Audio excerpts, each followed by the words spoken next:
Welcome, dear students. Now we discuss D'Alembert's principle from Advanced Mechanics Semester 6, University of Calcutta, Mathematics Honors. First we discuss about principle of virtual work. The virtual work done due to any arbitrary virtual displacement must identically vanish for a system in static equilibrium. That is, delta W equal to summation I equal to 1 to capital N number of particles, capital Fi vector dot delta Ri vector equal to 0, where capital Fi vector is the total force on ith particle.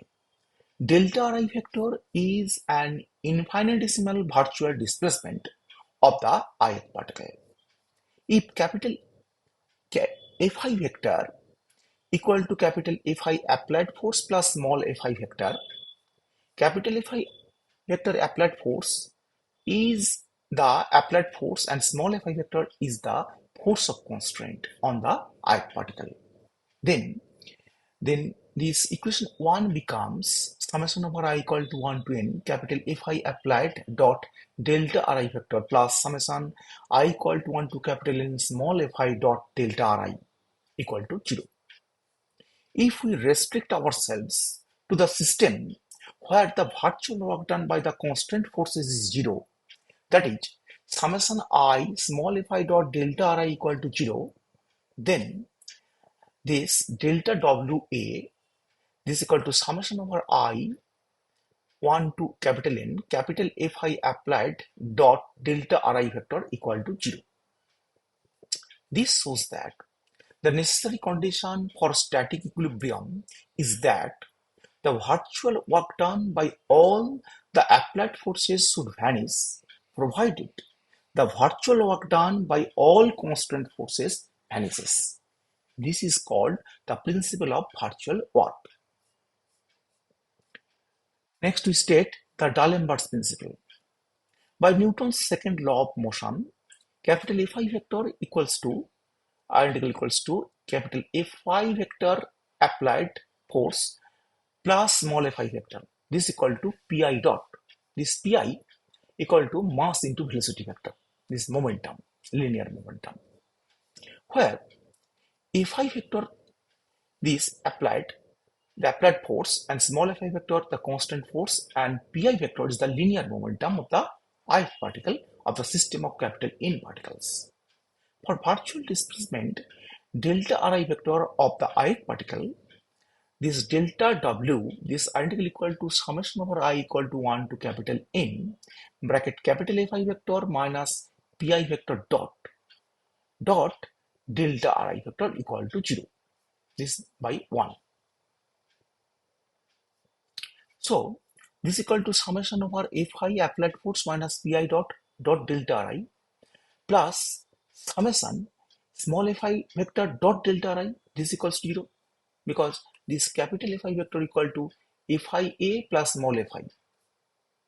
This, if we restrict ourselves to the systems for which the virtual work done by the constant forces is 0, that is, summation I equal to 1 to capital N Fi vector dot delta Ri vector equal to 0, then we get summation over I equal to 1 to capital N bracket capital Fi vector applied force minus Pi vector dot bracket close dot delta Ri equal to 0, where this minus Pi dot vector appears as an effective force called the reverse force of inertia on the ith particle.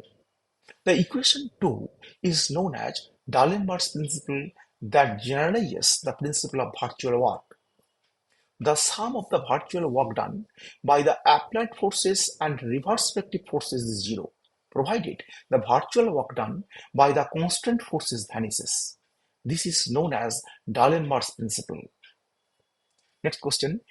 State the merits or importance of D'Alembert's principle. Number 1. This is just one equation of motion, unlike Newton's 3n equation of motion. Number 2, it does not involve the forces of constants So it is sufficient to specify all the applied forces only.